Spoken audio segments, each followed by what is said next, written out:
The only plumbing code that you have to pass in residential is to fill your shower for 24 hours and make sure it doesn't leak. I'm sorry, what about the rest of the water? I feel like I knew I wanted to be an architect at a very young age. I mean, when I think back 5, 6 years old, so I would work at the construction company from 6 a.m. until 3 p.m. and I would buzz to his office and be there by 3:30, and I would work there till 7:30 every day for 3 years. I don't think we're going to be aligned on this one, but I'm learning stuff. And, like, it was really interesting, just this. That's good. Okay, so what could we learn? What have we learned from where we're doing this and how we're doing it? We had a client recently who recited the poem at his daughter's wedding. The wedding was at the house that we designed, and he did the poem. It was, it holds on to people for a long time. I remember springing, when I finished the podcast, springing out of my chair and running upstairs. And I said to my wife, oh my God, how many years have I been doing this? Welcome to TalkDesign Podcast, the space where creativity meets conversation. I'm Adrian Ramsay, your host, and as someone deeply entrenched in the world of design, I'm thrilled to introduce you to the minds that inspire me, in the hope that they will spark something special within you too. From a design past crafting women's swimwear to pushing the boundaries of performance sportswear, from mountaineering to international yachting to implementing systematic innovation solutions that transcend boundaries in aerospace industry, my heart remains rooted in architecture and exploring the emotional tapestry woven by built spaces is my fascination. My journey in design has been what can only be described as a life of design. I want to thank you for lending me your ears. I'm eager to embark on this next episode together. My guest on Talk Design today is Kelly Grace. Now, Kelly Grace is well known as the non-toxic architect. I don't know exactly what that means, but I do kind of.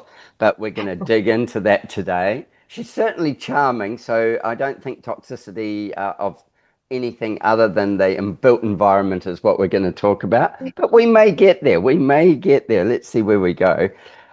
She practices in Washington, D.C.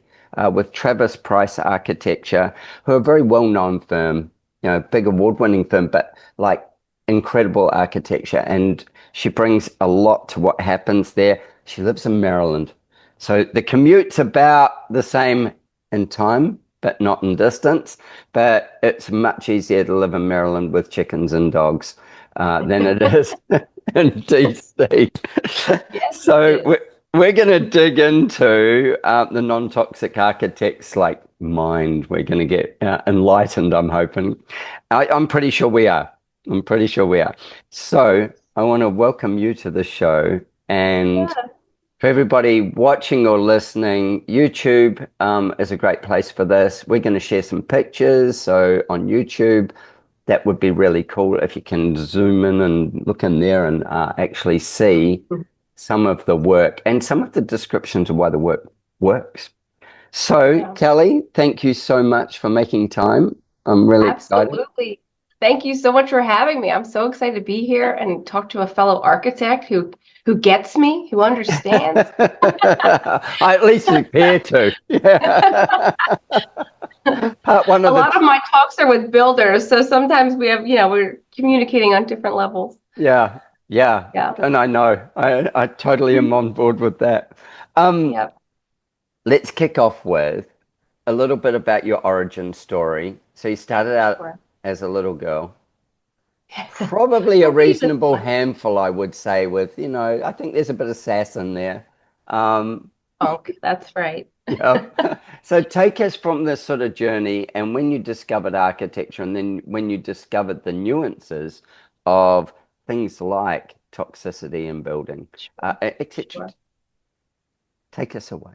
Sure. Yeah. So, I grew up in Wilmington, Delaware, not far from Washington, D.C. I went to college in Washington, D.C., but I feel like I knew I wanted to be an architect at a very young age. I mean, when I think back 5, 6 years old, I think I was, running around the house saying this, and it was because my dad always wanted to be one and never actually finished school for it. So I think I just kind of had it in my mind early on because he was showing me drawings and sketches and he was very artsy.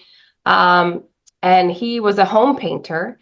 And so, a lot of my younger years, like probably from seventh grade till through high school, I was like his painting sidekick. I was the fetcher of all things, and the taper, and doing back rolling and doing a lot of stuff with him. But being on construction sites a lot and seeing a Yeah. lot of homes, and just loving houses. My mom is a she was a paralegal, but just she was always the party planner, so she was always having everyone over, and I loved that too. So I was catering from a young age, and a lot of that just had my mind around the home and entertaining people and cooking for people, and watching people move through spaces and watching how they worked and didn't work. And I just love it. I love everything about a house. I mean, all buildings, but homes are really my bread and butter. I think Mm. that's my favorite thing to design is a house.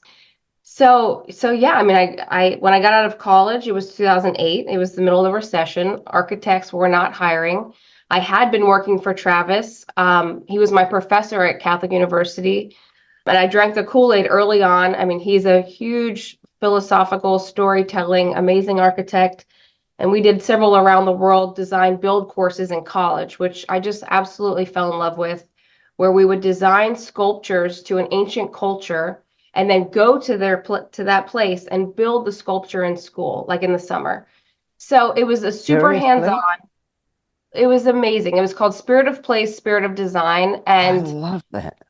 I continued on with Travis to teach the course at Catholic. I absolutely loved it, and it's literally been all around the world, from Machu Picchu to Ireland, Italy to the Stakine north of Vancouver to Peru. I mean, it's been all over the world, and it's these little sculptural artistic installations that tell a story of that place and that time of about that culture, trying to keep cultures alive. And so that same philosophy that he taught us in school that we went and built our projects on is what we do in our firm. Our firm, all of our homes are super unique, and they're that way because we dive deep into our client's story and we ultimately write a poem about them. And that's how we did it in school. We write a poem, it's like a haiku that is basically our driving force behind everything that we do for the house, how it's sculpted, how you move through it, how the client understands it in the end, that it's about them, it's creating shoes that fit. So we've always been doing that throughout the firm life, and our work has always been supernatural. Like we call ourselves warm architects. Everything is, you Warm know, architects. wood on the inside, metal on the outside, steel, glass. We're not white box cold architects. Everything is very much of the landscape of nature.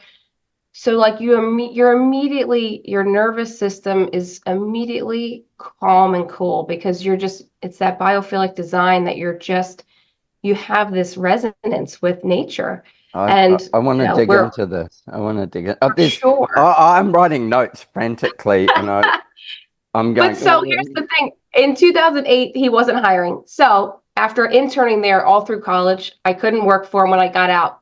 And so I worked for a construction company on Capitol Hill doing row house renovations and kind of wearing every hat of a small construction company. And I loved it, but to get your architecture license in America, you have to work Uh-huh. 4,500 hours. Uh-huh. I forget what it was. Some insane amount of hours to take the test. So I said, Travis, like I need to be there. So I would work at the construction company from 6 a.m. until 3 p.m. and I would buzz to his office and be there by 3:30, and I would work there till 7:30 every day for 3 years. So you're I just did that. doing normal architectural hours, really, like Yeah, 6 but a.m. I wasn't even getting till. paid for it. I just came. Yeah, you were. Just to Well, knowledge. I Yeah. got exactly. I was doing everything I needed to do to get in my leg in the door. And That's so so cool. then in 2011, 12-ish, I came full time back to Travis's and have been there ever since, and am now the managing principal of the firm. And it's great. We had our own construction company for a long time. We actually just closed the doors on it and are going to focus purely on architecture. But I've been wearing the construction architecture hat for a long time. I want to dig Um, into that as well while we're talking, because I think that there's so much to be learnt by doing both parts, and Big time. it removes in some ways it removes conflict, and in other ways I think the client always wins, but I don't think they always win when you've just got when you don't come from the architectural side first. I think Mm-hmm. they often lose when you don't come from the architectural side first, or Right. the value proposition side Mm-hmm. first, because there's Yeah. that. Yeah, we'll get to there. We'll get to there. Yeah, for sure. So yeah, that's been great. And then my most recent journey, which has taken me on my non-tox path, in 2019, I had my first kiddo. He's 7 now. And at the time, we lived on a boat in Washington. Amazing boat. The Washington Monument was straight off the bow. Wrong. I want to ask a question here first before you keep going. I was listening before, and as you were saying about, how you grew up, like hands-on with your dad, like cooking and all the rest. Did you present a resume to your husband, and he went, "Oh yeah, look, that ticks all these boxes. I'll take her." Um, He tasted the food, and the rest was um, history. You trapped him. yeah, college sweethearts. We've been together for a long time. But yeah, yeah. That's so cool. It's so cool. Yeah. And in that piece of that journey, also, Hmm. being in so many different homes and with your dad and seeing the practicalities of homes as well. And then Hmm. being in a home where you've got lots of entertaining going on.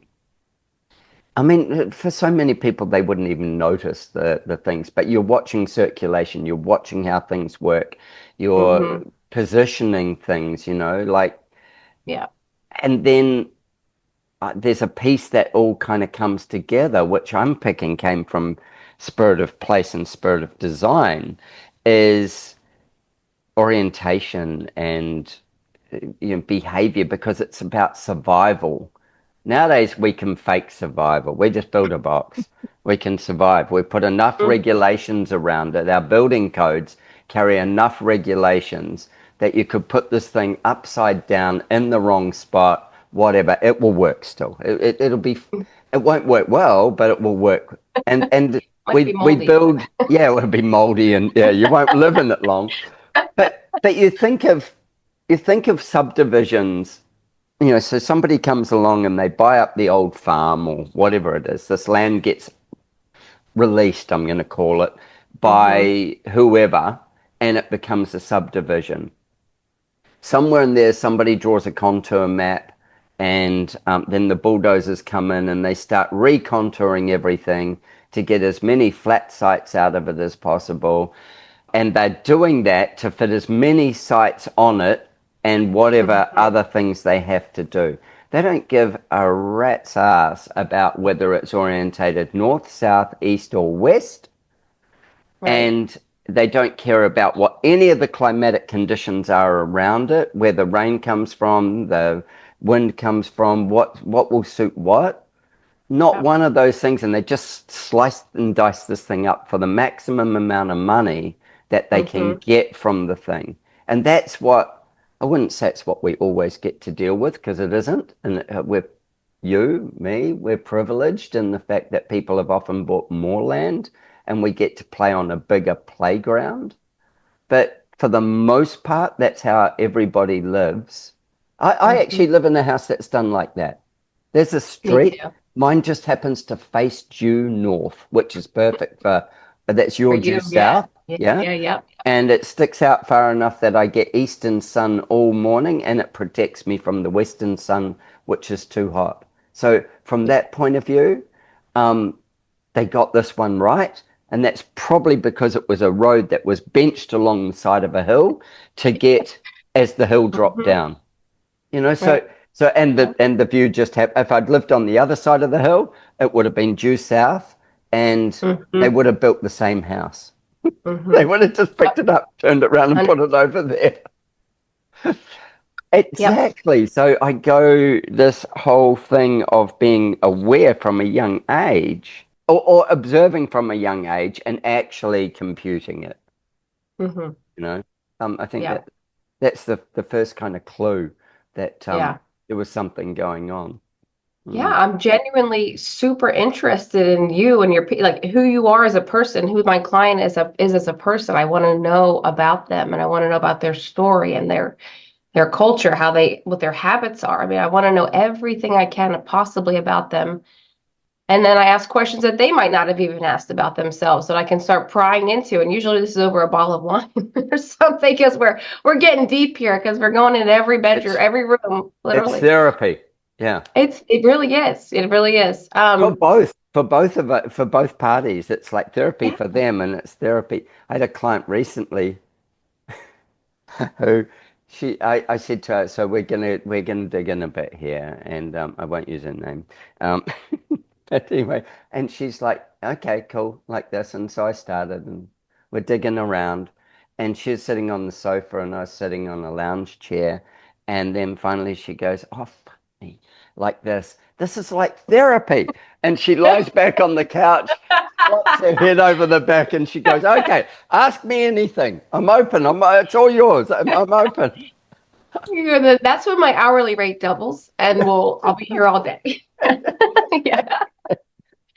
But But I love that. we That's went to a awesome. great place. We learned a lot. We went, yeah, Well, I think that's the coolest part about architects is that we are like lifestyle designers. Like we're really there to design their life to be a certain way. Like yeah, we have a big impact. I mean, the stat going around today is we're spending like 90% of our times indoors. Can you imagine? 90% of our times are in the home that we get to design for, depending on obviously going to work and wherever you are. yeah, But you're in a building 90% of your time for the majority of people. So that building better be, serving your needs from a health perspective, from a yeah. from all sides. So I would say just get outside more, like look at your yeah, stats. yeah, Look at your stats and exactly. escape that building, no matter how good it is. I we'll talk more about all this, I'm sure, but one of the things I want to design before I die is a hospital. I want to design a hospital and I want to bring back the sun deck. You Oh, guys, we're going to heal up on the sun deck. We're not going to heal in this oh. disgusting room. And, there's just so much that a hospital should be that it's not, right? And it's like the opposite of health.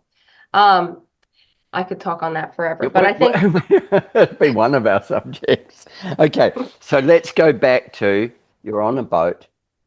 I'm on a boat. So You're I on had a my boat. first two kids on the boat, not physically on the boat, but we lived on the boat with my first two kids. And like I said, it How was big great. was the boat? Like I'm picking It it. was less like I kind And of and how come a boat? You married a sailor? no. So there's this really cool live aboard community in Washington. It's the only one, and it's hard as heck to get into. It's like 90 slips. And there was used to be this wait list, and my husband and I had signed on to it, literally like graduating college. Like, let's just put our name in. Well, we never got the call to say you're in. And I had a call from a client who asked me, can you design me a houseboat? I'm like, absolutely, because we were doing a lot with shipping containers, a ton. We kind of became like the gurus of containers for a while. It fell into our lap. And so he wanted to do a container houseboat. And so when he told me he bought at the wharf at this marina that we're looking to get into, he's like, yeah, they threw that list out. That list wasn't working. It's one boat in, one boat out. You have to just find the person that's leaving and you buy the lease off of them, basically. So you buy Anyway, that the night, lease on the slip.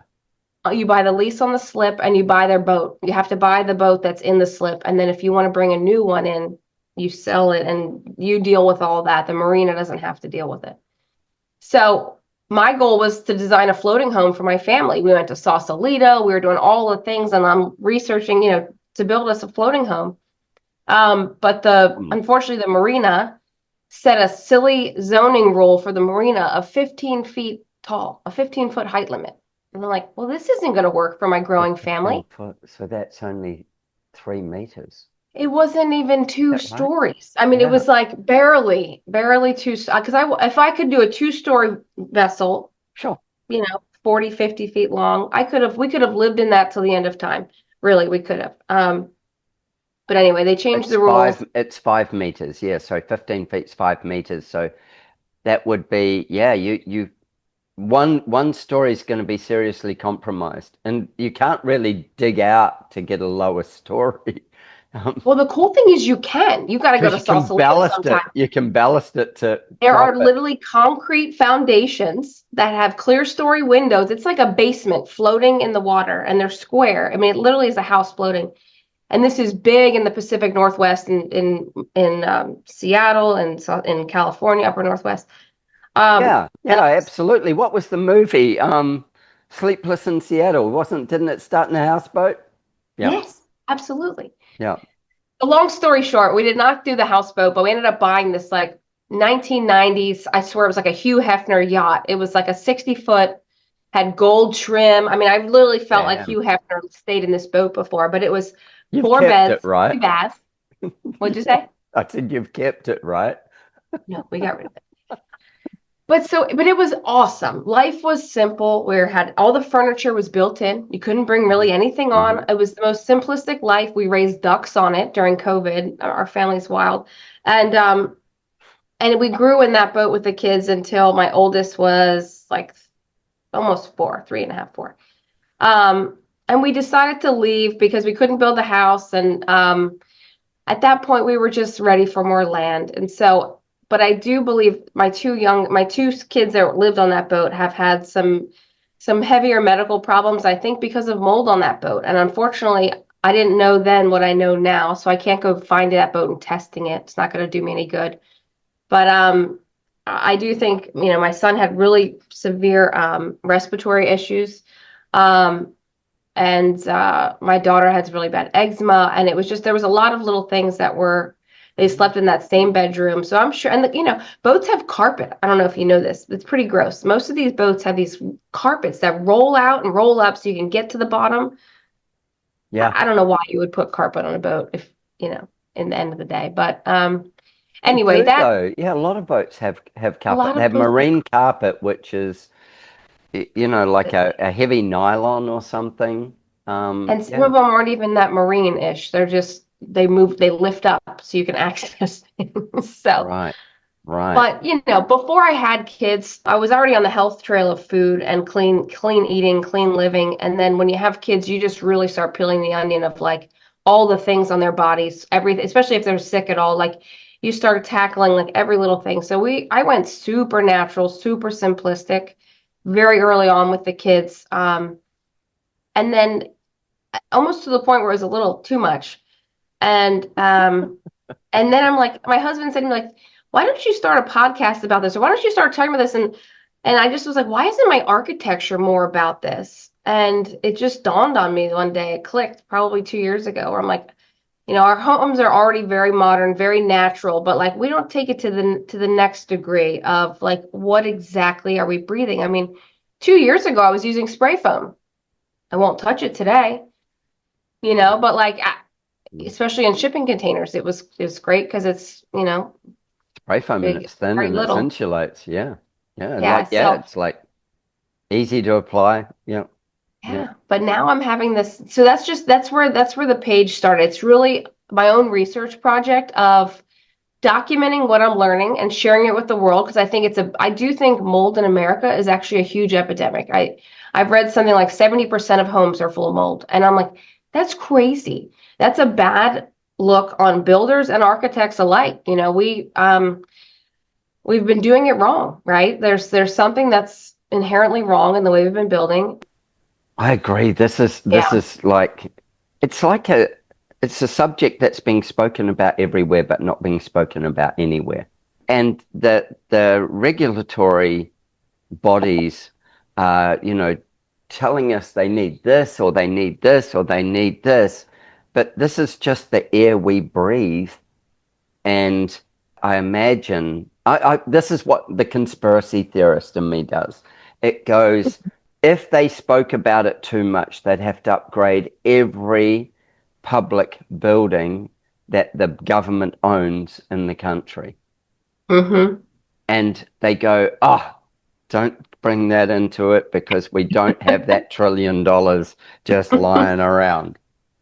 But that's one of years ago. I lived in London. I've lived in London many times in my life, but I lived in London, and there were two guys that were from the States. One was from DC, Yeah, one was actually, I want to say Maryland actually, and the other was from Boston, and they were asbestos experts. And look, they were too young and drunk to be really good asbestos experts. But one of them They I'm knew enough. still in touch with today, and these guys were employed by the US government. They worked for some big company that was all about asbestos and something to do with the health of buildings. And they were doing all the military bases, like Air Force bases and stuff. And that's why they were living in London. And they lived downstairs from where we lived upstairs. And that was kind of like, I'm like, wow, what a cool job. They get sent over here. They do this. Yeah. They're playing like crazy, like crazy. But that just gave me some people to play with. Uh, Yeah. and so, but this whole thing, I was like, it was like oh, wow, people do this. And then there's all these ongoing things with it and all the rest. But they were doing that as through the military and just going in and testing, making recommendations and testing and making recommendations and testing. These Mhm. guys would have been the product, um, people who got a piece of the product to get it tested, but they had to Mhm. sit, they were the front line, and then there was a system behind them. And then those bases Yeah. would get refitted. So when you Yeah. start thinking like that, you go, that was goodness, 30 something years ago.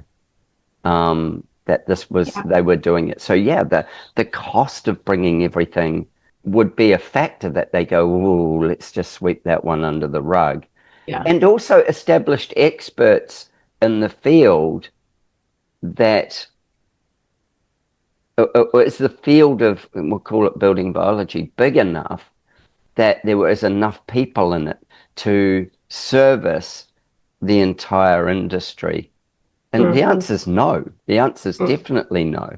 So yeah, it's kind of interesting how these things get sliced and diced, and yet we'll be told Mhm. well, the hallway needs to be X amount wider, or the doors. We just had a thing in Australia where the standard door moved by 50 millimeters, which is about 2 inches. It got 2 inches bigger.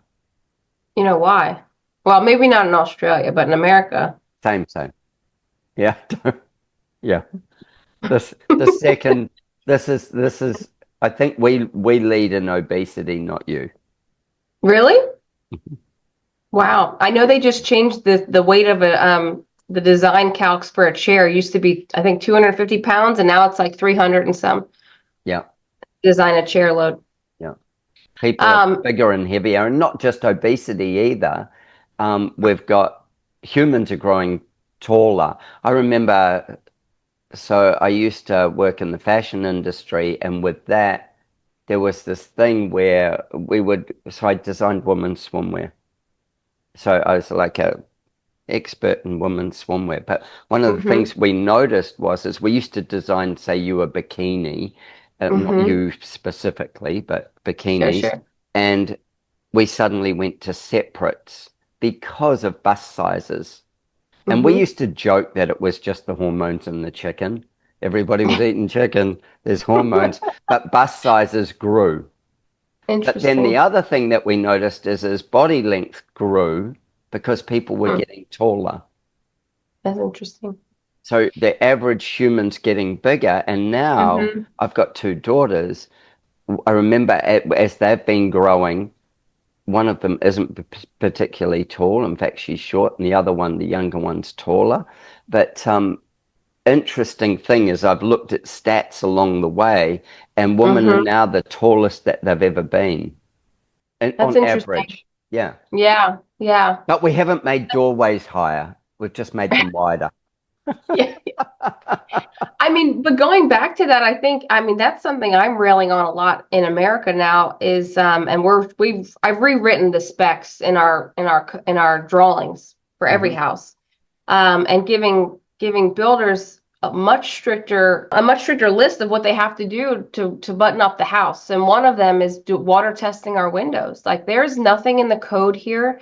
The only plumbing code that you have to pass in residential is to fill your shower for Yeah. 24 hours and make sure it doesn't leak.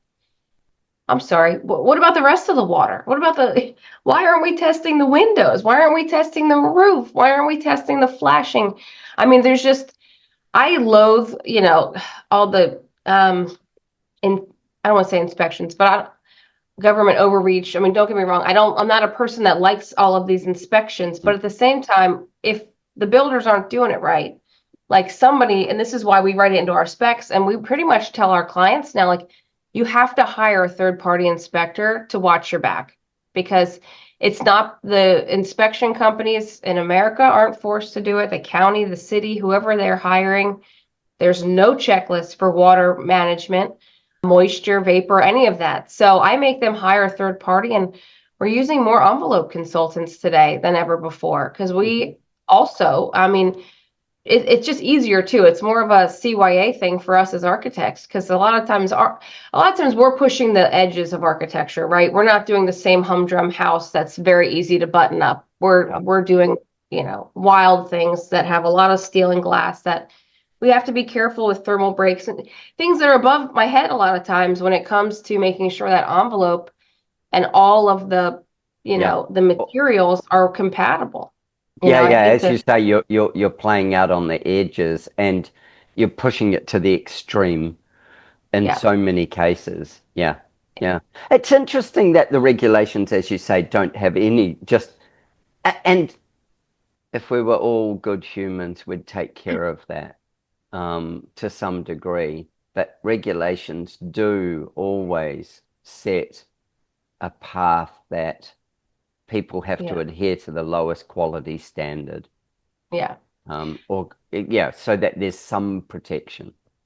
Right. Yeah, I was just at the International Build Show in Orlando 2 weeks ago, and I was at the Building Science Symposium, and Jake Brutton was talking, and he's a very good builder, and he's like, I just did my personal house, and I personally installed 36 windows on my house with, a teammate. And he said, I went and water tested all of my windows, and 6 of them leaked. So you take someone who's of the caliber of Jake Brutton, right? Which, of course, this just goes to show any of us, we're human, right? You're going to make mistakes. There's going to be a moment where you didn't press the tape down. There's a bubble, whatever it is.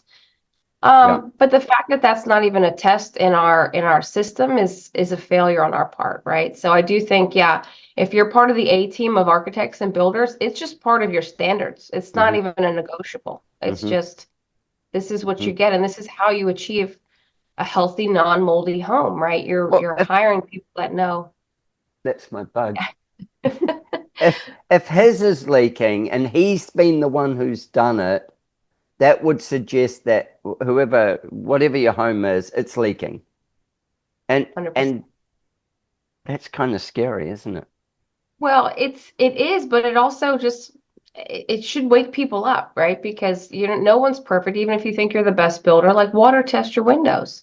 And I had a whole debate recently with, if you ask an envelope consultant or someone that's like, in that arena, they want you to bring out the exact water piston, piece of equipment that's going to give you the wind at such angle and all this stuff. And it's like, yes, you could do that, which could be a $20,000 or $30,000 exercise.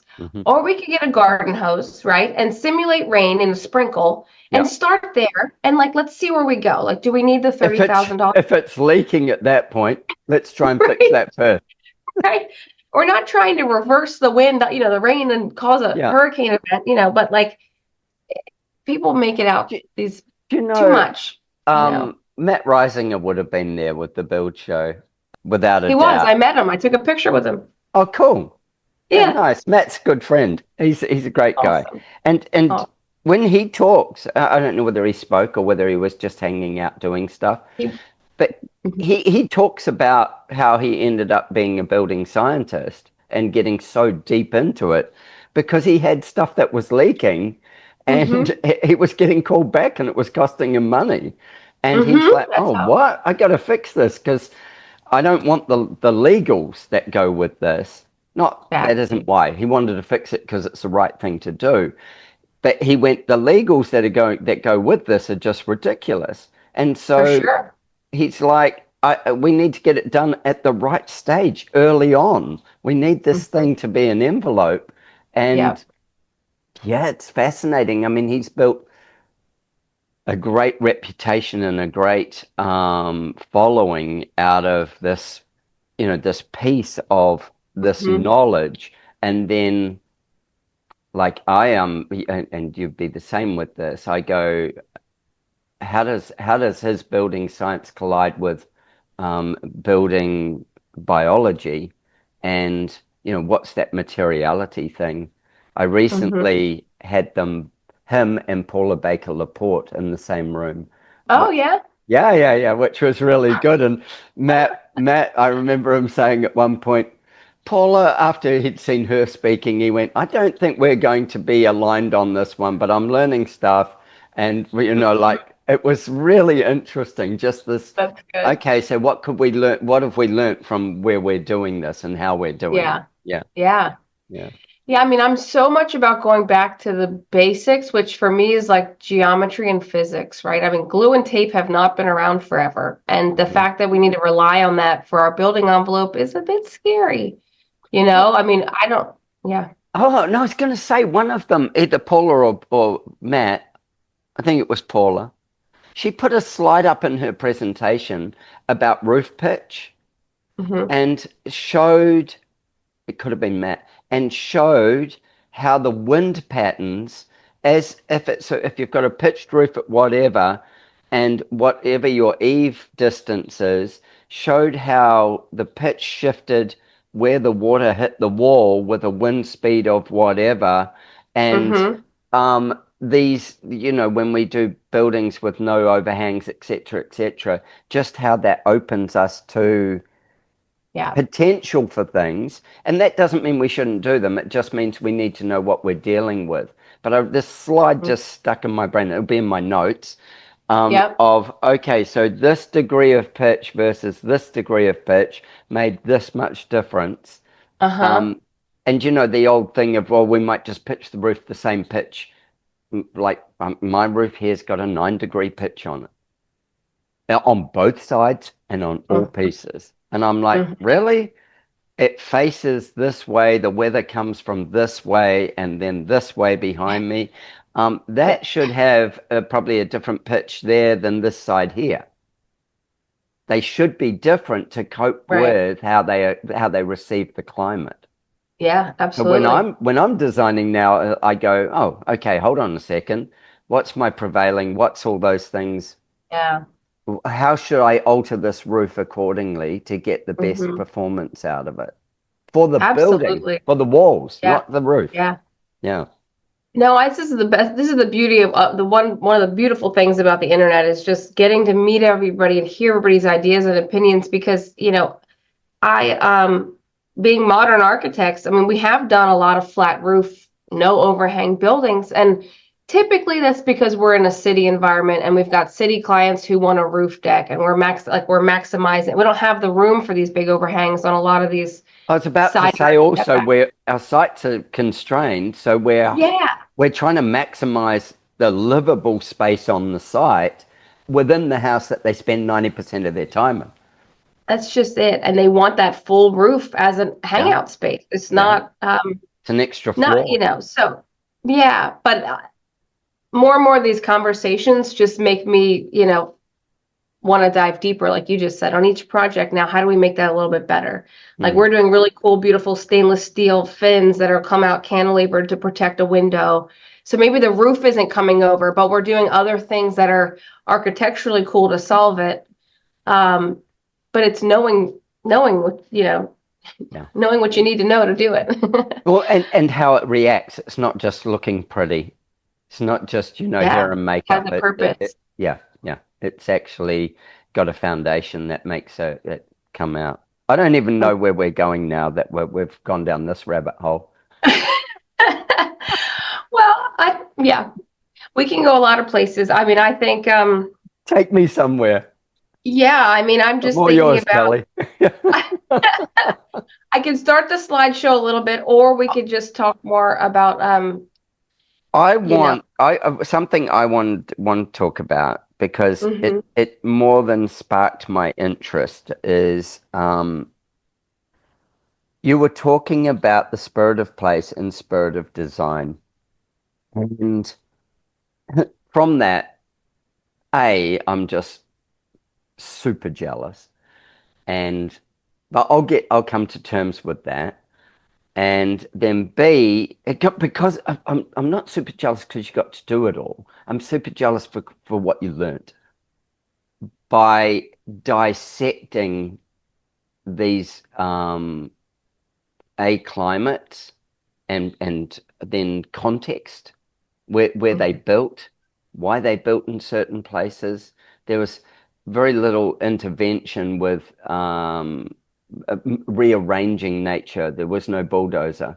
I say that, and then you look at Machu Picchu and you go, how the hell did they do that? But anyway, you but then going to those places and then going, okay, what did it take to survive there, then be thrive there? And a lot of these ancient civilizations were about a lot of spirituality and their belief in, I'll say, gods, and those Mm-hmm. gods, the influence of climate. There's a god of water, there's a god of like light, there's a god of, but this is influence of climate. And they were very Mm-hmm. aware that each one of these elements actually fed them as humans. So Yeah.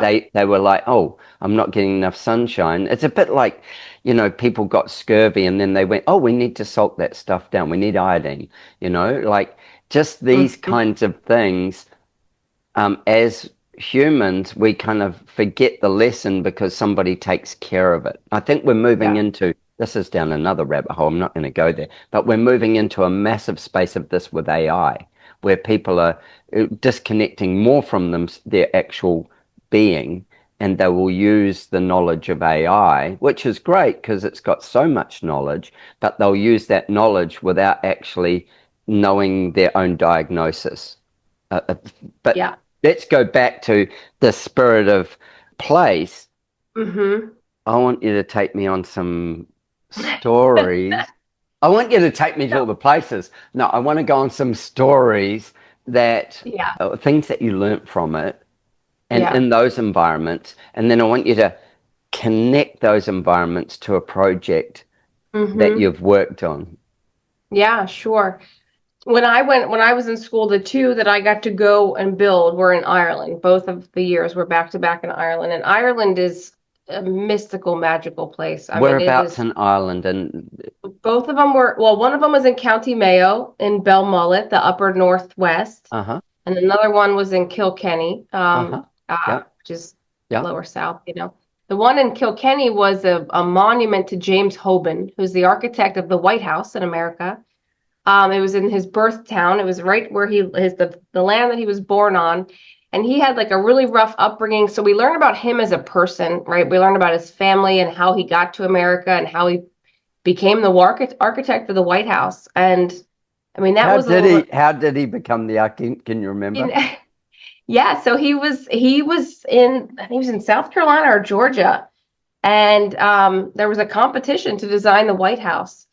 And George Washington met James Hoban somewhere in his travels and said, I really like that Irishman. Can you get him on the competition list?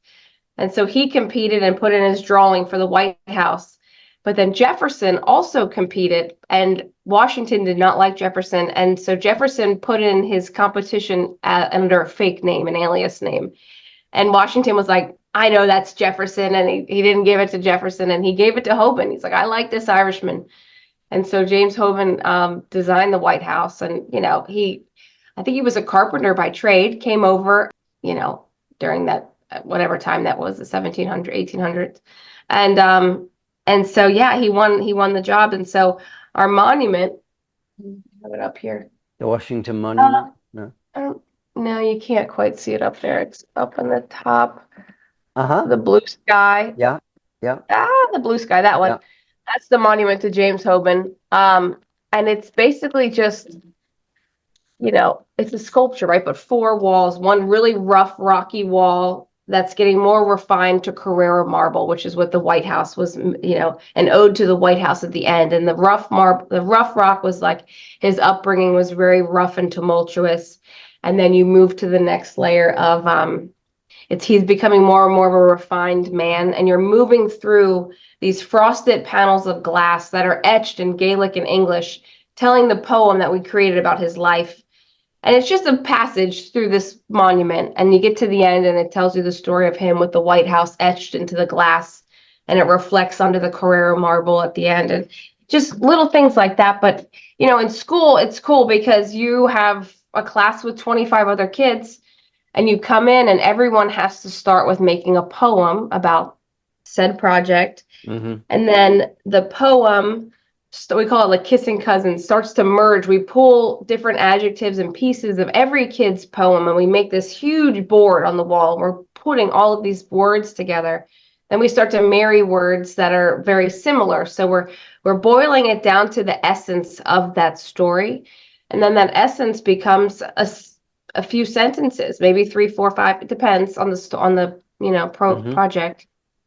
And then from that poem, every kid has to go and create their own sculpture, an artistic sculpture that has nothing to do with the building or the form. It's just a sculpture trying to design those words. How do you begin the poem? How do you begin to make that poem out of form?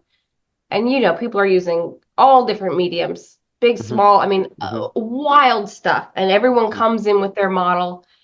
And then we're all talking about them, and then you're melding of the minds and pulling out, I really like how that one does that, and this weave is talking about that weave. And it's such a cool collaboration because at the end, we make one sculpture collectively as a group that pulls together everybody's. And then we make one sculpture later of the actual structure that we're going to create. And our architecture is very similar. It doesn't really take as long as that. The students aren't well versed in architecture yet at that point, but and then we go and build it, and also their egos aren't necessarily going to trip them up.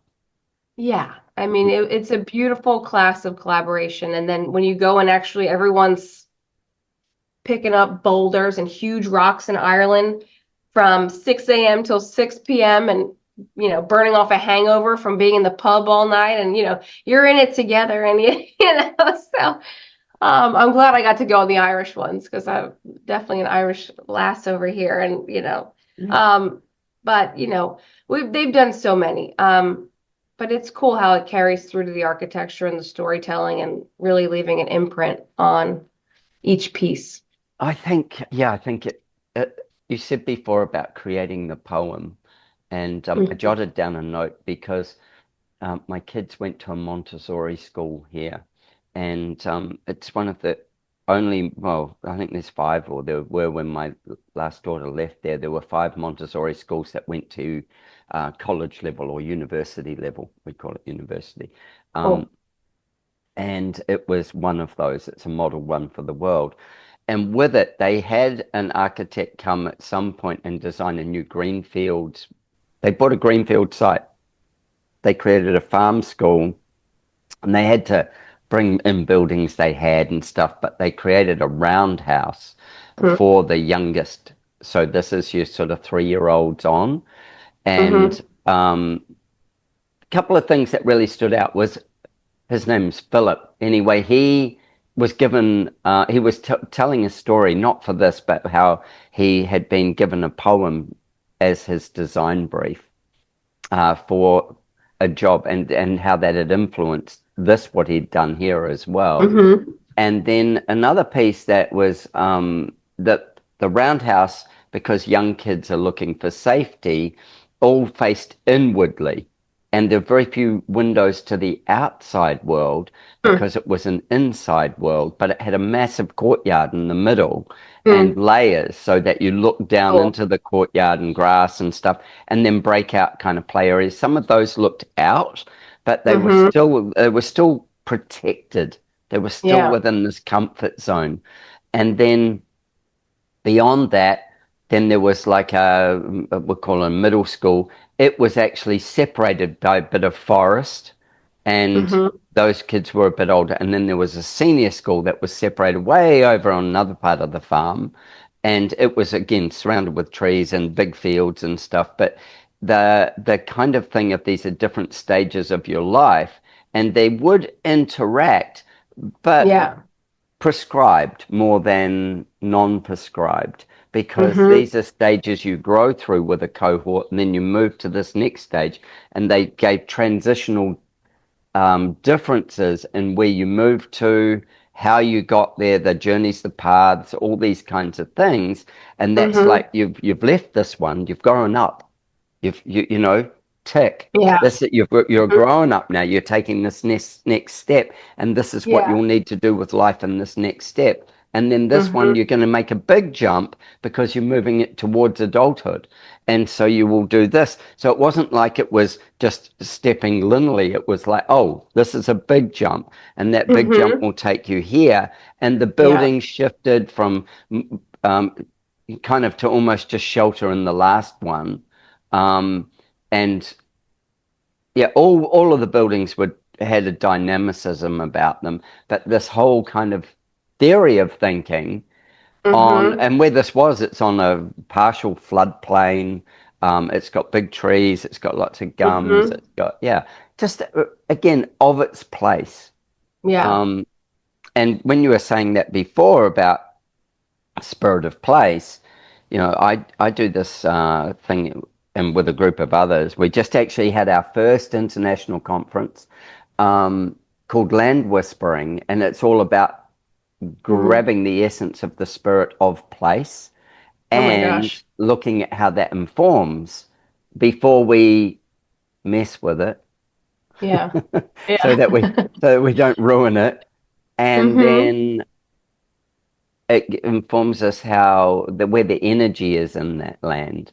And Very you cool. know, like you go there, and whether you've got a hangover from the night before or whatever, there's something that happens when you're on every site where the magic and the energy shift. It's very rare that every site feels like shit, and then it's very rare. But there are Yeah. places. Yeah. I've been to Yeah. places where I go, I just want to live here. Like it feels like crap.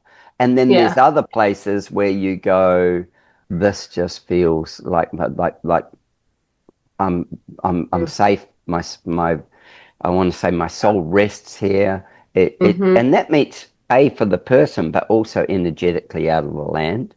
And Absolutely. so you guys doing that as students, you're probably not dissecting it as much as you are just feeling it. It's being drawn through you, and then you've got a conscious Mm-hmm. collectiveness of the group of you, um, all with a Yeah. common purpose, and you're creating that kind of greater mastermind effect. You know, that thing of your mind, my mind, and it creates a third mind greater than both of our minds. And that's the mind that we can use for possibility and thinking. Yeah. Yeah. So that going to place and then saying, okay, what's the context of this place? Long before we go, what's the context of this person that or people that we're designing Mm-hmm. for? Mm-hmm. And then when we get to design for people, we're taking their energy and their love of that place, or their, it may be, yeah, the things that they're looking for from that place, and then going, Mm-hmm. how does this pull together? How's that next step of it Yeah. pull together? As I Mm-hmm. say, I love the fact that you come back and you know, you would be breaking it down to a poem, and then there's the you could break it down to a set of words, and I feel like that's just lazy. The breaking it down to a poem means that it has to Mm-hmm. make sense again, Yeah. and Yeah. it has to journey. It has, Mm-hmm. yeah, I Yeah. love that. I love Definitely that. has a strong essence. We had a client recently who recited the poem at his daughter's wedding. Oh my The God. wedding was at the house that we designed and he did the poem. It was, yeah, I mean, it holds on to people for a long time. Yeah, Yeah. that's Yeah. so cool. So cool. Yeah. Um, Yeah. so when you're approaching a project, so somebody gets you on the phone via the email, how do you go, how do you go, yeah, no, we're not working with you? Or yeah, what's your process? Like how do you go, oh my Hmm. God, there's a synergy, we've collided. The magic has Right. happened.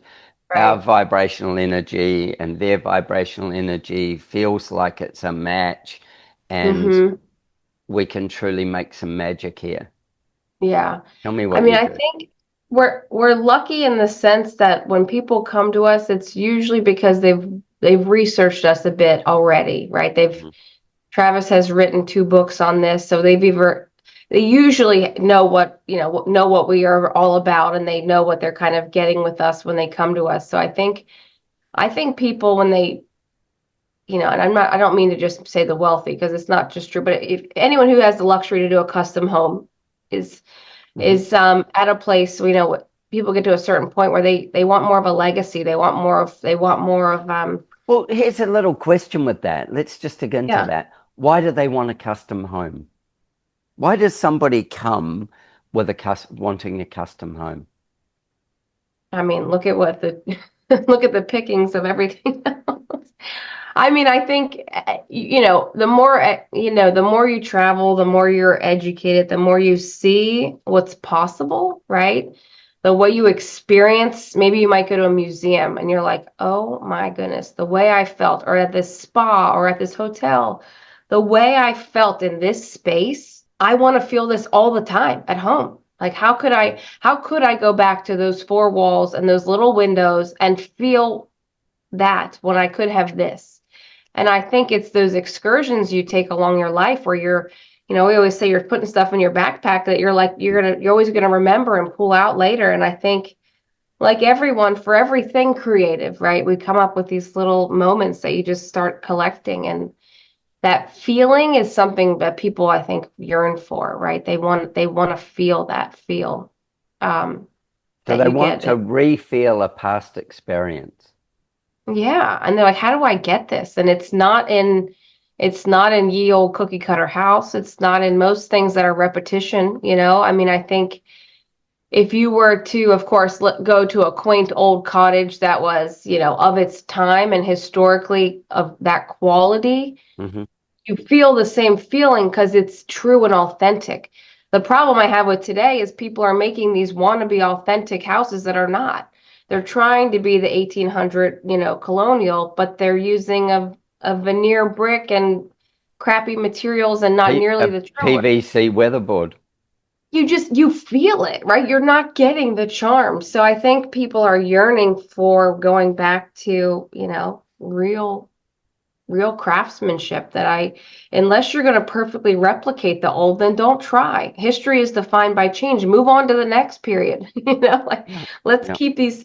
If there wasn't a Georgian period, every period defines the next one. And Hmm. so, There's a lesson learnt from the previous period that we step off into the next one. right. And I don't think we can fake our bodies. Our bodies know when it's not viscerally real, right? Like I think that's why I love putting people in homes that are full of natural materials.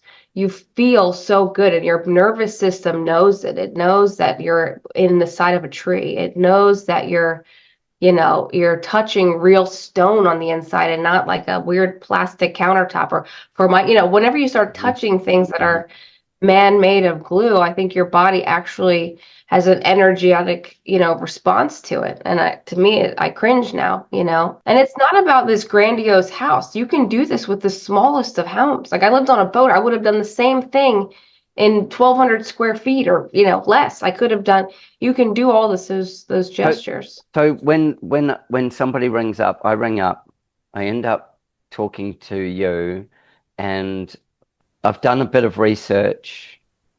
I get you wildly passionate about making it right to the Mhm. absolute best of whatever it is. What do you ask me?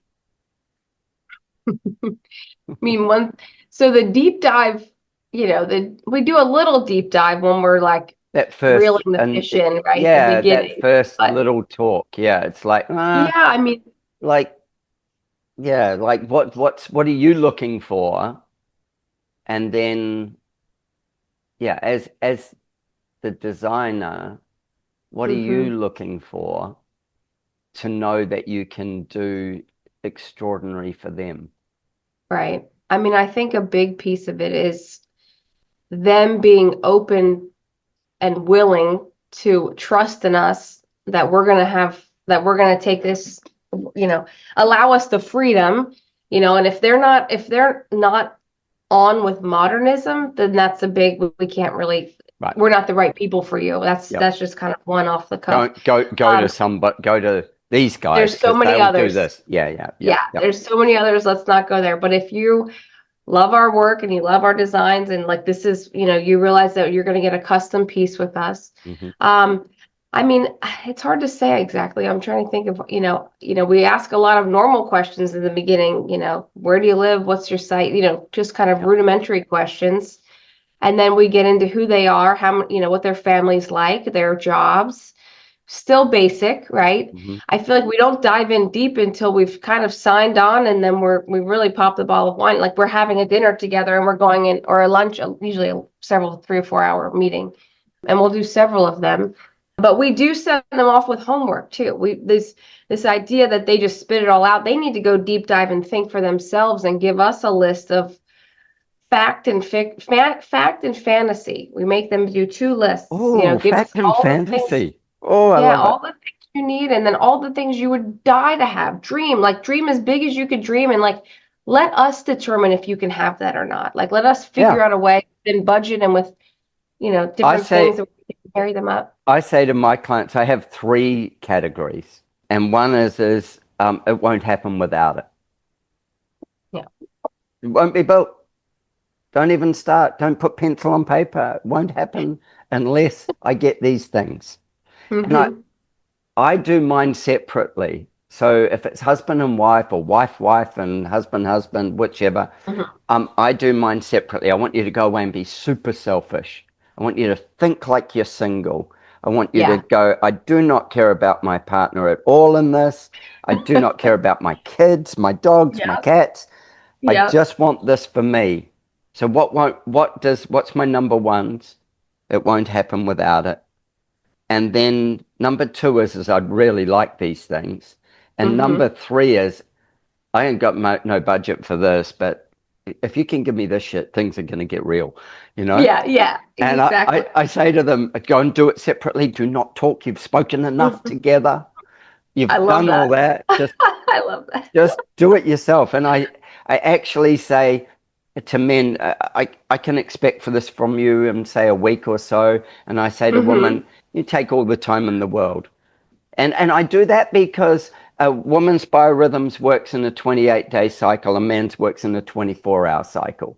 So you can get the shit done, buddy. But I want a woman to find the time, and then when it feels right to go back to it, I want them to have more space to do it. But then when I've got that little list, I ask them if their partnership, marriage, whatever, is up for it. Would they please make me a 3rd list where they combine their ideas? And that's where they either end up in couples counseling or something. But that So good for 3rd them. list, I also get to see what dynamic came from it. And I'm suddenly going, Kelly, this was a number 1, but it's gone. Right. And you're going, well, it went because of this, and it will be the influence of somebody else. Or it went because this covered off this. And it's just a dynamic conversation that gives me a first kind of set piece. But I love the fact and fantasy because that's exactly it. Because I want the fantasy. Because I say to them, shit, if you don't ask for it now, there's no chance of you getting it ever. This is it. This is it. If we're going to go on a bear hunt here. You know that book, I'm going on a bear hunt. And this is part of the journey is we're doing a bear hunt. Are you up for the adventure? Because without the adventure, I'm just going to draw you something that I'm going to love and you're going to hopefully love, but you'll be living in the house that I wanted, not the house you wanted. Right. It's the most fun part, though. Isn't it? Yeah, it's so good. That to me is in everything we do, there is like a couple of amazing things. And I go back to one of my earliest podcasts, Jeffrey Dungan from Down in, and I remember doing this podcast and he said, and it's a really early one, like if anybody wants to go and listen to it, you're digging way back, like 300 podcasts back or something. He said to me, we were talking about clients, and I made the comment about, being able to afford their work. And he goes, my people, the people we work for have the right kind of change. And I'm like, Yeah. I love that. That stuck with me. The Yeah. next one was, he said, it's, I said, so you must do these amazing projects. And he goes, it's not about the projects.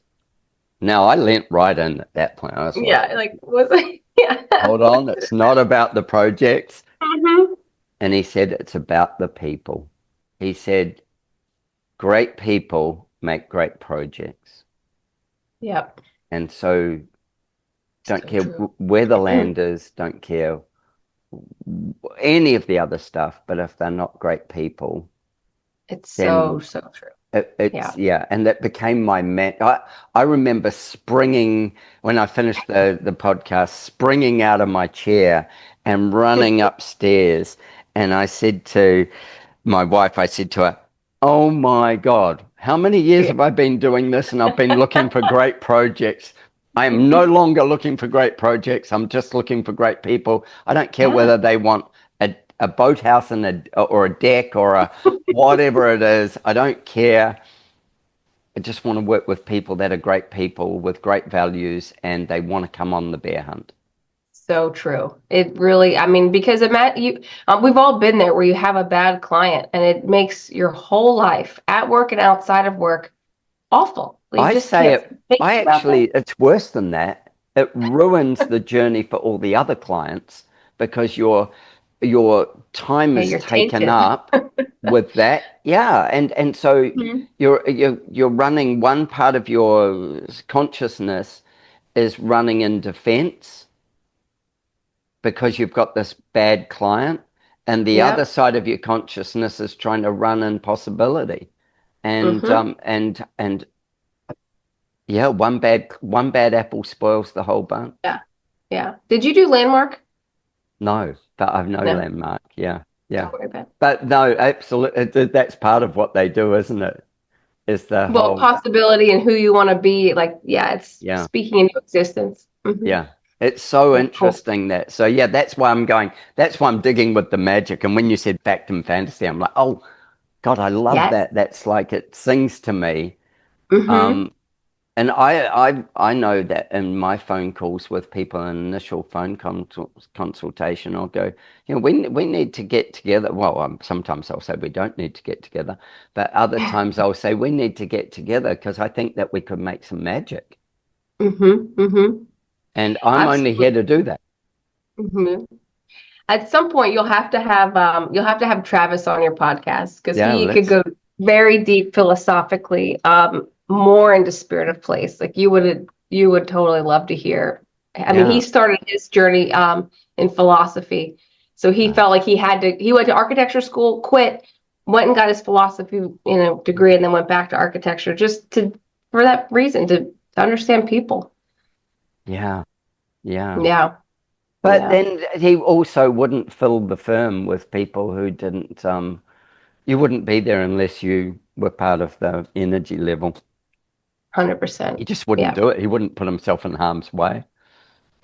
I bet you anybody who ends up in a toxic thing is out quick. Yeah, no, he's Uncle Trav to my kids, so we're Yeah, we're all good buds now. Yeah. yeah, that's so cool. So Yeah. okay, we go fact and fantasy. From fact and fantasy, um, what happens next? So then that's really determining program, right? That's figuring out their square footage of their house at first. And we're trying to get to the budget, which is ultimately figuring out our fee. You're trying to get through the eye of the needle first to make sure everyone's good financially, and then we do the deep dive into them, into their story. Mm, And that's where we just ask a lot of probing questions. I mean, the fact and fantasy is all good. That's stuff we need for program and to design the building. But then it's really absolutely. more about them and Mm, who they are as people and what they're all about. How do you have fun? How do you enjoy each other? How do you enjoy this space? What do you what do you do with your time? And then you get deeper questions. How do you bathe? How do you, what are all the things you do from a health What side of perspective? the bed do you sleep on? What do you do Yeah. first thing in the morning? Yeah. We I mean, did literally, how do you wipe your ass? I mean, it's literally yeah, like all the questions. I mean, yeah. how we're going to go there. And then the poetry really comes out of just we dive it more into their cultural side, like who they are, where they came from. We Oh, ask so them to that even might write be their own. that might be, say they may be of Japanese origin, or they may be of, what's their family origin, their DNA Right. kind of, yeah, right. They're That's exactly Vikings it. or whatever. Yeah, Yeah. Yeah. We had an Estonian and Argentinian together recently, and that's a cool mix. I mean, yeah, it's just they all bring their pieces. She's a big Finnish sauna culture, and he's an Argentinian barbecue guy. Like there's just love it. that's the cool part. Um, yeah, it's really fun. So this piece of discovering people is, Hmm. I think, yeah, it's the best. That's why I do a podcast. I get to Yeah. hang out with people like you and discover you part of through a design journey. But Hmm. like some people I'll interview and I'm like, oh yeah, they were really cool. But I don't necessarily go, I need to meet this person. I actually need to feel their energy Yeah, yeah, yeah. versus that was really interesting, da da da da da. But I have like this list of people that I go, I got to get there. We've got to Hmm. bump into it. We've got to physically be in the same Yeah, space as opposed to just this yeah. interaction. Yeah, It's something that I get often, actually. I never really picked up on it, but people will come to me and go, I just love your energy. Like, awesome. Like, that's great. yeah, yeah, Bottle it up and give you some. yeah. Well, that's Yeah, no, part of what happens when you design for them. hmm You're leaving a piece of your energy and the journey you take them on the bear hunt. You're yes. leaving that bear hunt is taking them somewhere. Mm. I love the whole thing about, what kind of music do they listen to? What kind of food do they eat? Who do they Hmm. eat with?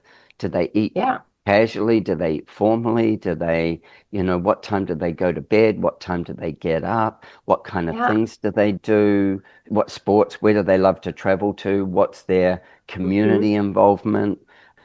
Who do Yeah, they see themselves as now? Who did yeah. they see What? themselves as in the past? Right. And who do they see themselves in the future? Hmm. Because we're Yeah, doing legacy stuff here. absolutely. And I'm sure you do the same, but now that I've gone so far down the health side, I mean, I am constantly trying to move their habits in a certain way. Now I'm like informing them, right, of certain things. Where do you wake up? When you go to bed at night, can we shut off all the power in your room? Can Mm. I completely block it out so that there's no internet, there's nothing, there's no electricity around your bed? Can I shut it down? Can I take the UV film off of your east glass so that when you wake up in the morning, I don't have to worry about a UV film blocking the rays of the sun? I want them to get to you through the glass. I'm going to take the energy layers off of this piece of glass. There's just certain things I'm trying to get them to understand from a just from a health quality perspective, and that even goes down to the kitchen. Like, what do you know? You're not going to use saran wrap anymore. We're going to figure out how you wrap your food. Where do we put this food? And like, Are we I putting was it in plastic or are we putting it in glass? Is there any I plastic particles left or is there whatever? Are you putting on nylon or polyester or those are all DuPont brand names? Sorry, DuPont, but yeah, they're the common names for, polyamides and things like that. But are we that's my putting that on? hometown. Oh, really, Wilmington, DuPont? Delaware Yeah, is right. DuPont. Yeah. So, but when we Yeah. look at these things, do you know, I get super excited. I get like jazzed about this shit.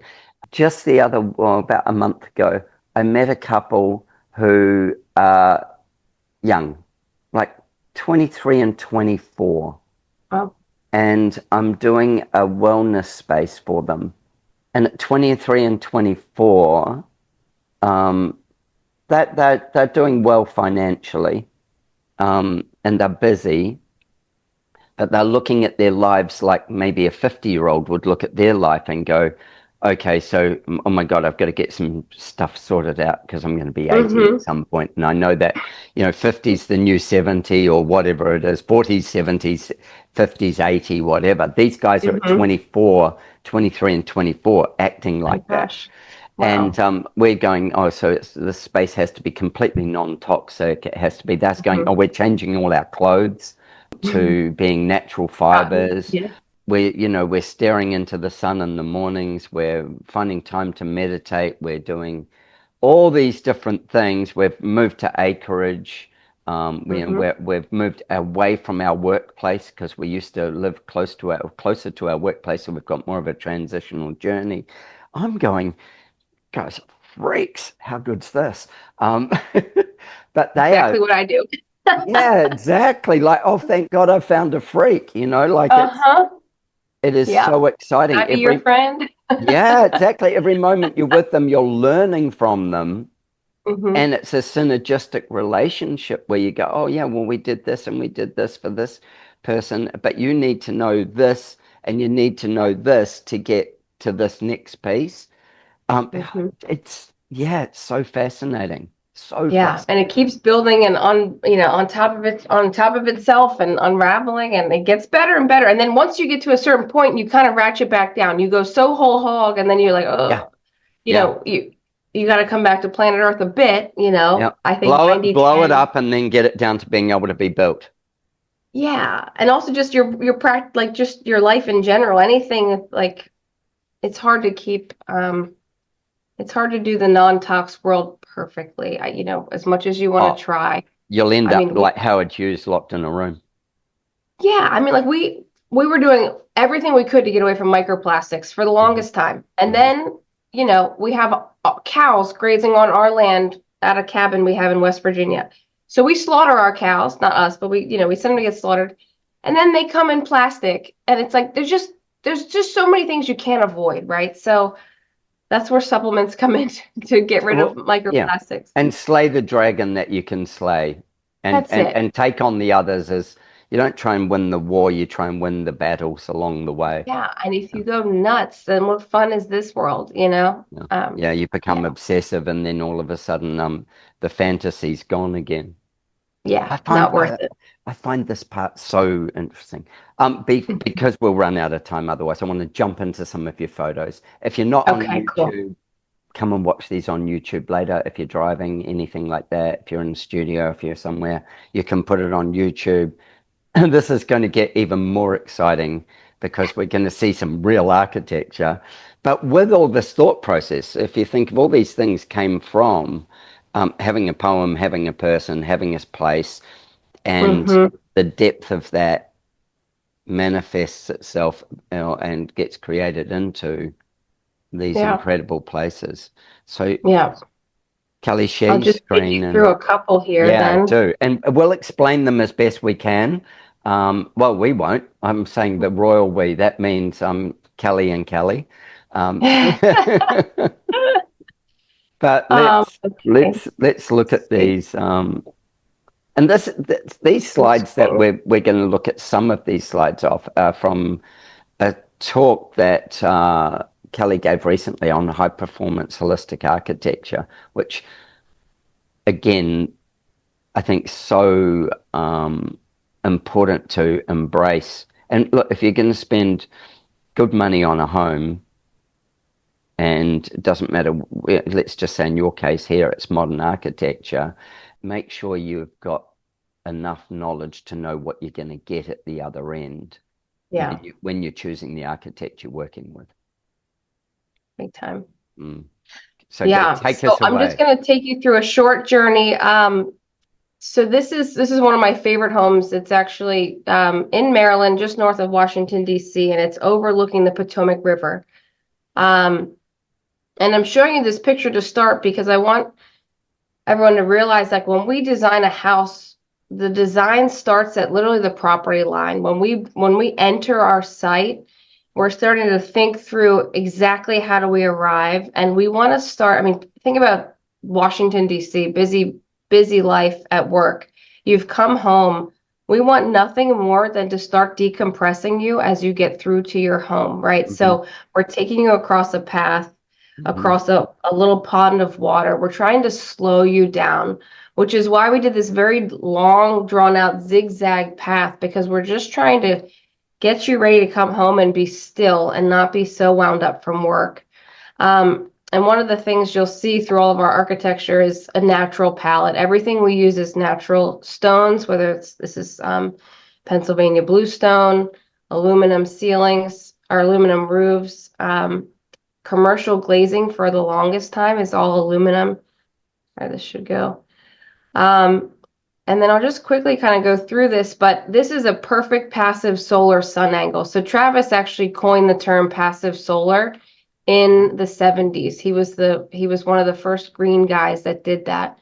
And so that's just embedded in our work. We don't tout green architecture because it's just in our work, just as healthy architecture is now. It's part of our specs and it's just what we do. So that's what you get when you get a Travis Price house is very ecological, very durable, which is why we only almost exclusively use metal on the outside. We call that the north face. It's our Gore-Tex layer. It's the thinnest layer you can get on your shell, right? And then we start to come inside and we've got the insulation, our warm, fuzzy layer, whether it's wool, insulation, or what have you. And then when we get to the inside, that's when we start to bring about wood. We think wood should be on the inside to be preserved and last forever.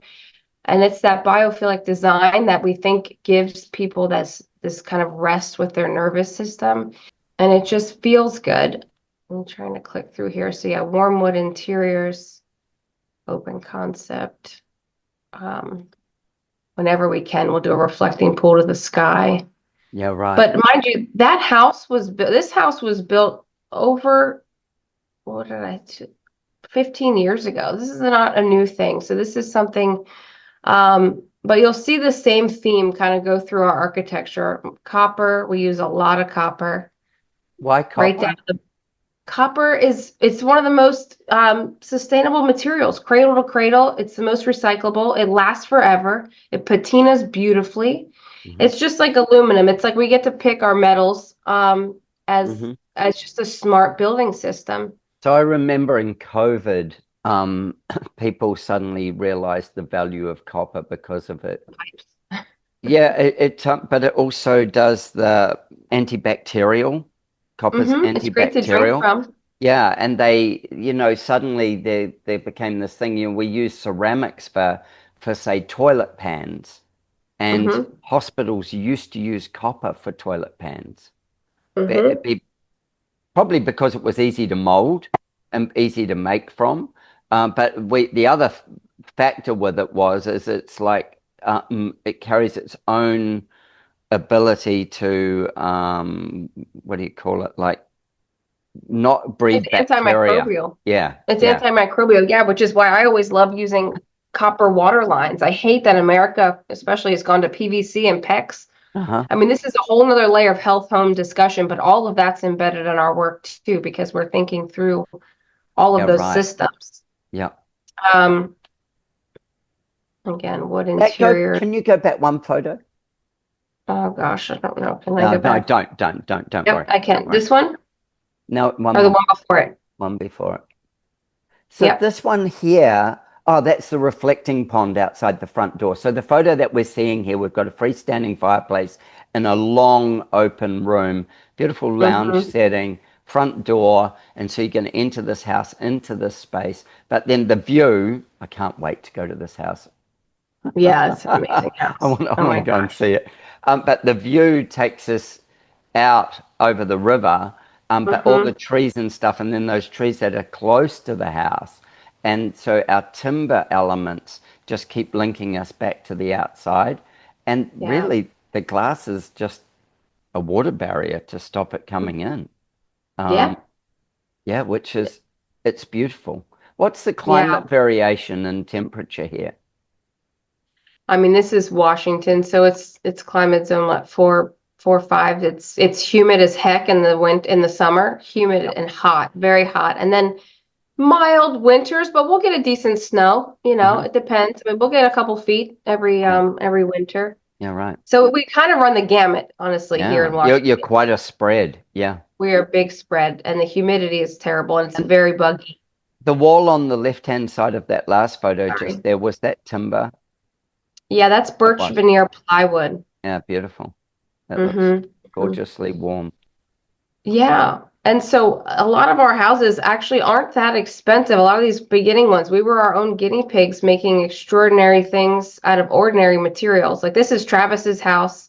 It's very cool. It floats in Rock Creek Park. Nothing touches the ground except for these cables and these two columns. The whole house floats. It's And suspended. it's a half a suspension bridge. Yep. No. So this is this face. Was he just showing off, or was why did he do it? Apart from Well, showing off. this site was literally unbuildable for most people. It is a Uh-huh. straight cliff.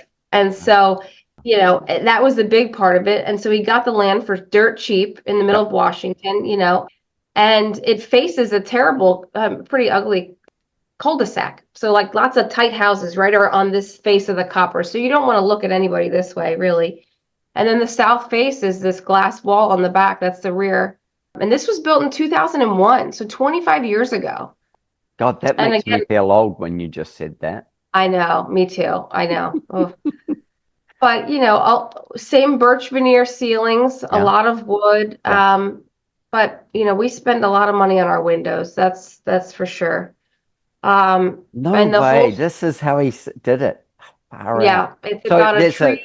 there's a cross section here. If you're not on YouTube, you've got to see this. This is, you're hanging 4 stories of a house basically. Yeah, this is Yeah, crazy good, just in the architectural geekiness and responding to a site without yeah, ruining it. yeah. The whole thing was a poem he wrote, and he was in Bhaktapur watching a sadhu watch a rock watch a tree eat a rock, and it was all about that. And then this tree was eating a rock in Rock Creek Park, and so the whole thing was an ode to Bhaktapur and his time there. Wow. Wow. Yeah. So I'm just gonna breeze through these. These are Yeah, just to for give you the sure. flavor of our copper exteriors on this house, and Hmm. stone, or like I said, all warm materials. We do all of the site design. Not always the plants, but we'll tell you exactly what kind of plant we want. We might not pick the species, but Sounds like me. I'm there and I go, I need something this tall. I need yeah, something that's low here I like need it. this. Yeah, I need I need an something that's, evergreen. yeah, and I need something that's lifted off the ground but up here, or I need something on the ground down here. I don't care We what you know what we want use, it to look like. but I know what I'm setting up for my view lines. Exactly, Yeah. And exactly. how I'm going to put that there and I'm going to put that there inside. So I'm going to make Yeah, the you connections. know. Yeah. hmm This was a cool house that was an existing little Cape Cod, and we blew out the back and put a Mine, five-story stair tower. I was about to say, It was kind of also blew out there. the back a bit. Yeah. And Oh, this is all wow. cow wall. Have you ever used cow wall? No, what's That Cowlong? it's a translucent insulated panels that you see in a lot of Japanese architecture. It's that black and white. It looks like window panes, but it's actually fiberglass. Oh, okay. Very No, cool, I've and never it's all used it. translucent. Yeah, It's right. very. I think it's up to I want to say R15 now. They've Yeah. gotten it even more advanced. Is it multi-cell or is it a I single think sheet? it's an air cavity in the middle, and Yeah. there's two pieces on either side. I just spec'd a Um, project where I'm using it instead of glass on a western side where it's going to overheat. So I just spec'd it, and I'm increasing the wall space on that side of the house, and oh, so cool. I'm actually giving it the opportunity to overheat, which doesn't make sense. But what it does is it's going to bring in a whole lot of colored light from the sunsets. And so it will hmm come through these filtered white panels, but I get the R value out of them Yeah. because I don't need to see the sky.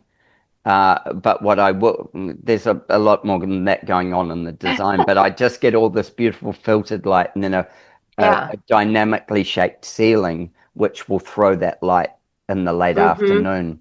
Yeah. So cool. Yeah, this is how it looks at It's a night when cow it wall. glows. Oh yeah, Cow wall. Yeah, super sexy. Kalwall. Cow wall. A roof Okay. deck. Again, city clients, they want their roof decks. Oh yeah, cool. And that copper's patinaed right down. Mm-hmm. And this is Yeah. a bachelor pad in West Virginia, just a single story floating in the woods. Very simple plan, two beds, I think, and open concepts living. Yeah. But we kept all the trees on the site and we put them through the house. We just put glass around them and shot them through. People will Exposed the have seen glulam this. beam. People will have seen this in magazines. It's been well published, and Mm-hmm. it's beautiful, like absolutely beautiful. It has inspired me at different times to try and do the same thing And keep a with tree. Yeah, if we with can. palm trees and stuff like that. Ooh, nice. Yeah, yeah. Get a lot of debris. Yeah. This is a bit of a fuzzy photo, it seems, but this is a Nashville project. This was for a photographer. Uh-huh. So each one of those little windows was like an aperture to Oh, a I love it. view from the Yeah, house. And they were yeah. deep windows, and we kind of did them on an angle with the stone as you went through it. It was very cool. Do you know something that I love about that? Lots of things I love about it, but one of the things is we get a big view, and do we create viewpoints? And how do we Hmm. create a viewpoint in a big view? Because Yeah. otherwise we see everything, but we don't see specifics. And Hmm. so we want sometimes to shift the mood and just see a specific. And like you say, with these on an aperture and a deep wall, you can Hmm. force the eye to be running, north, south, Yeah. or east, west, or whatever degree of that, Hmm. so that you see what you want to be seen. Have you ever had a chance to go to Casa Malaparte in Capri? No, but let's put it on the list. Oh my gosh. I was so fortunate. We got to study there in college, and I was there for 2 weeks drawing with do you know Antoine Predock? I mean, he's since passed. I've heard, yeah. Famous architect, one of the best, and he taught us for a week there, and we just drew and drew.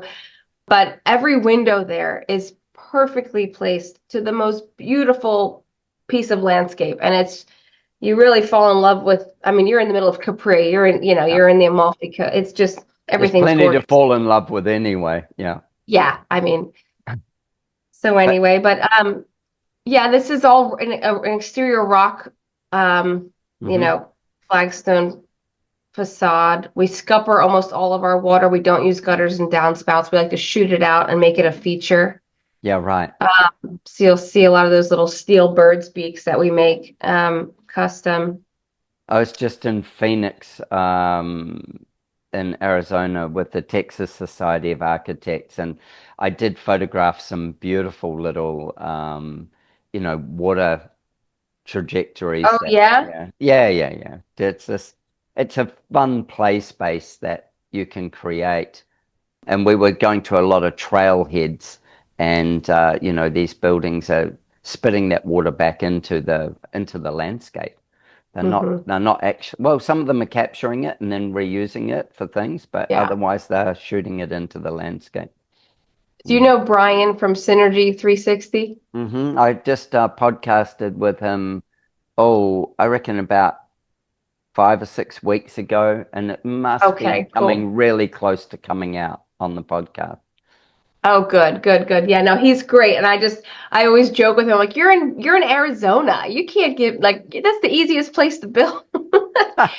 Come, come to Washington where it's humid and snowy. You're hitting every gamut. Do you know Michael from Firewall? Do you know Firewall, the rammed earth company? No, I need to meet him and dive in more to Rammed Earth because I would love to do a project with So Rammed it Earth. stands for structured, insulated, reinforced Mm. earth. Yeah. Hmm. I'll introduce you. That would be great. I would love to hear more about too, like what Wh- climates I could actually Where build that. every climate, every climate, Really? every No climate. way. Yep. Oh, that's awesome. This is the genius. Actually, Huh. if you go back in my podcast list, you'll find Michael and Joss.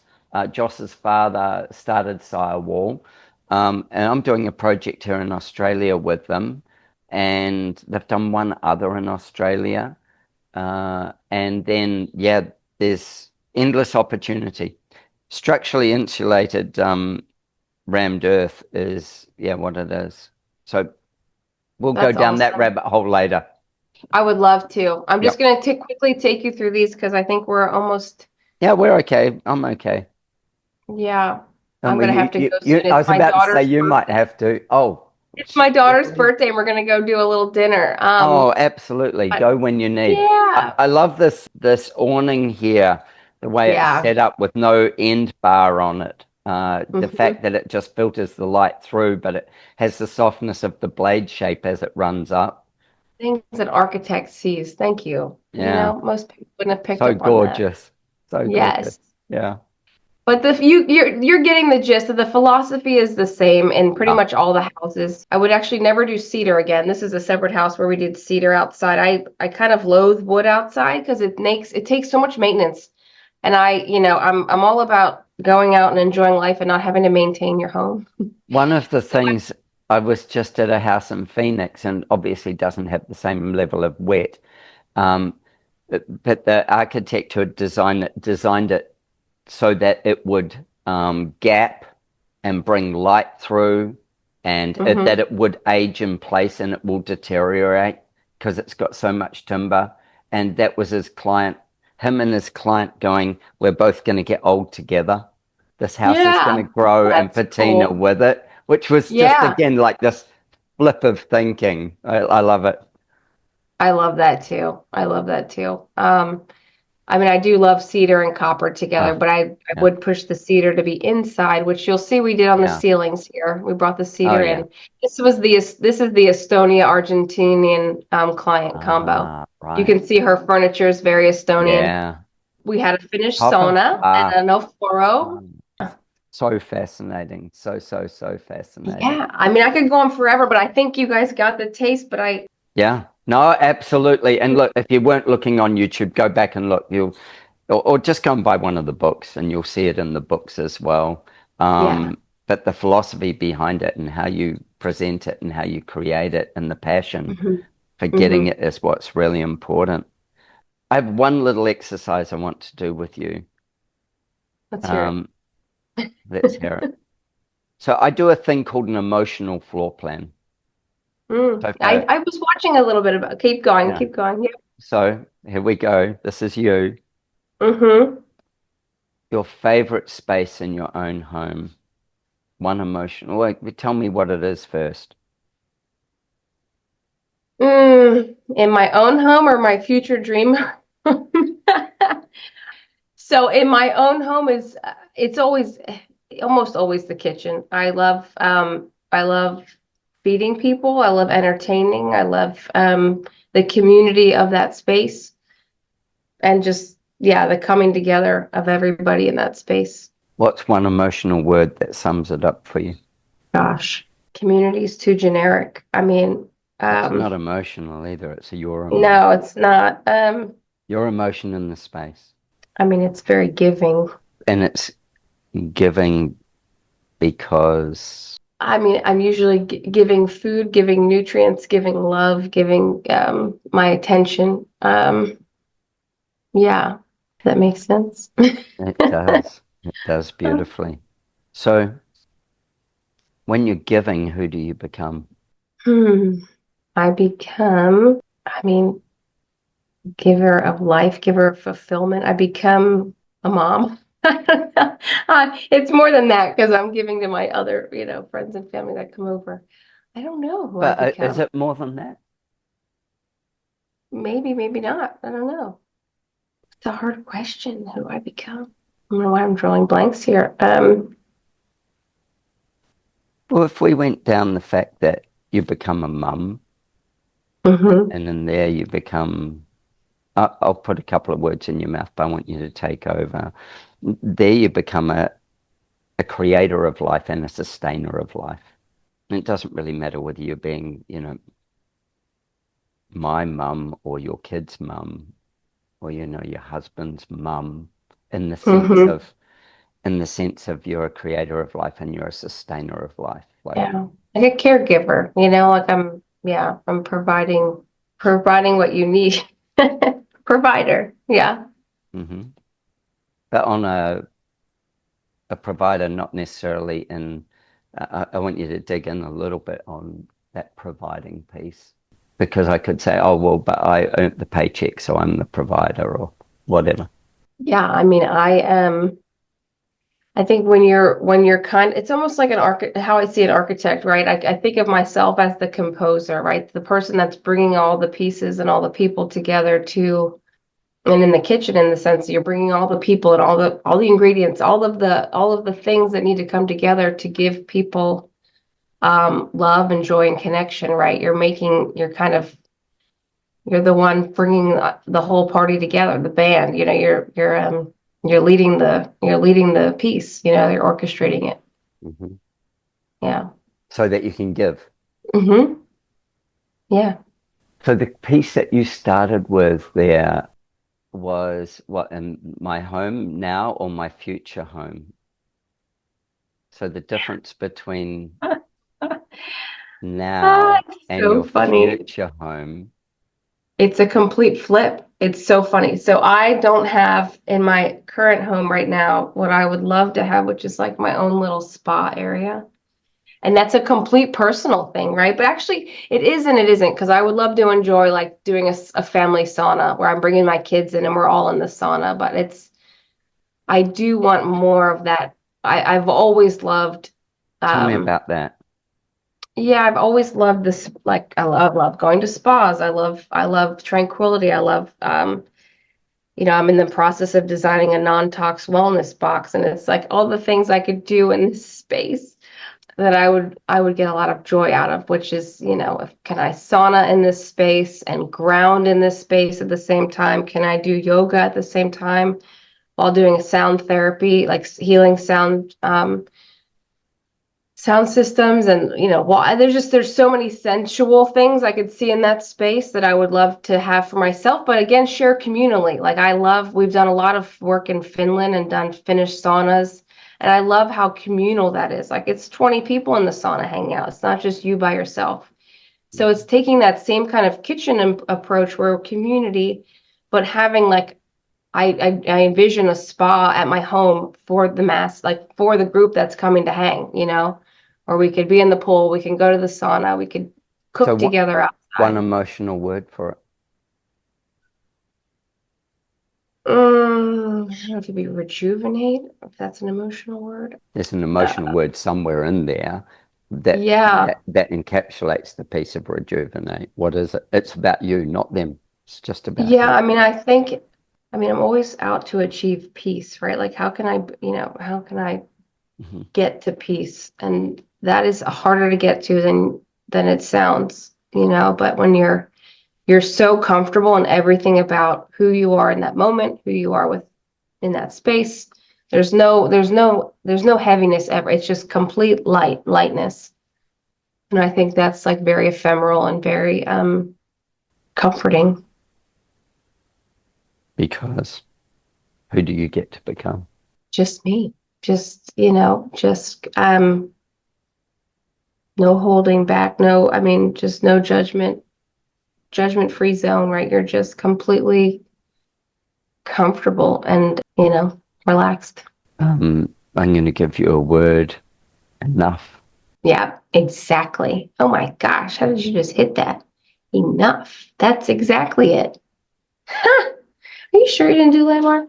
Oh my goodness.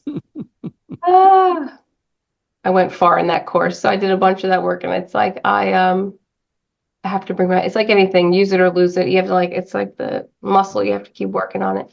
Mm, But enough is a perfect word. Thank you. you're welcome.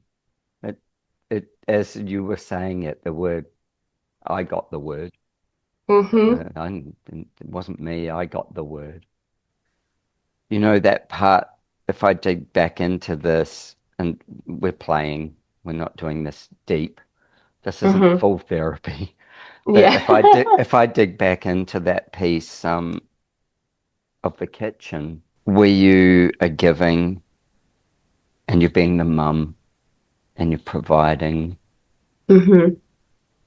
and you're creating space and holding space for everybody else.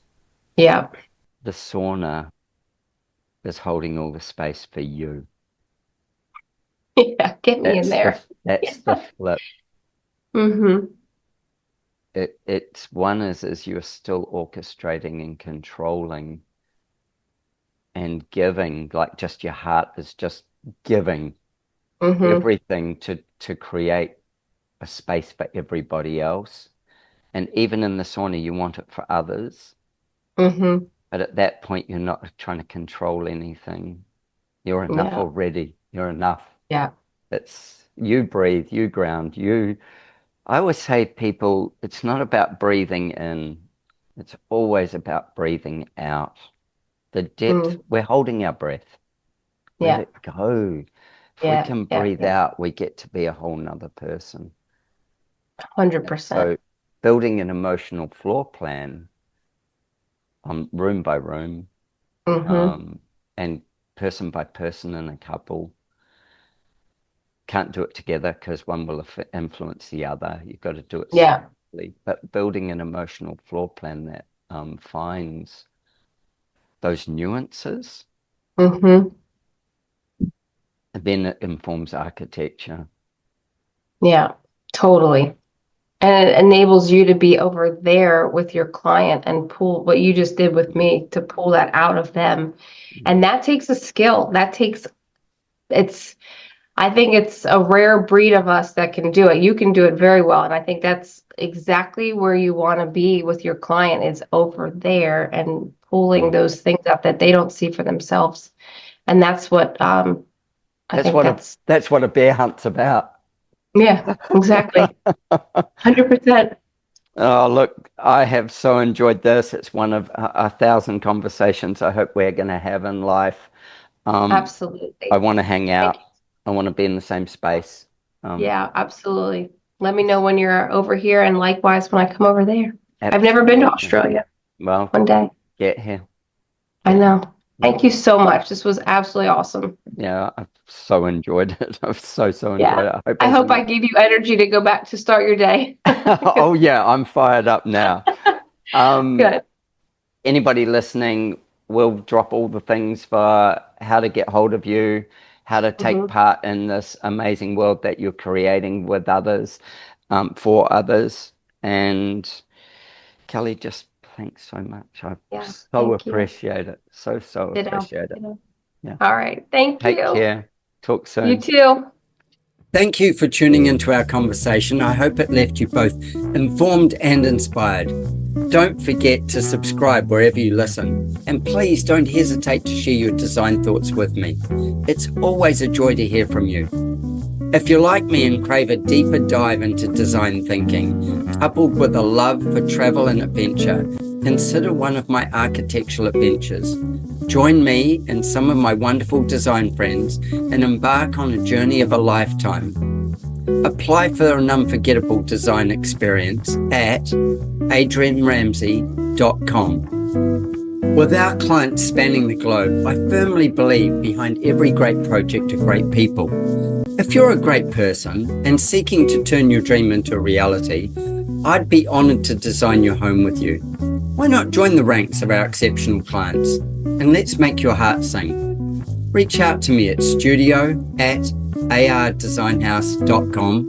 That's studio@ardesignhouse.com, and let's get a conversation going and make your heart sing.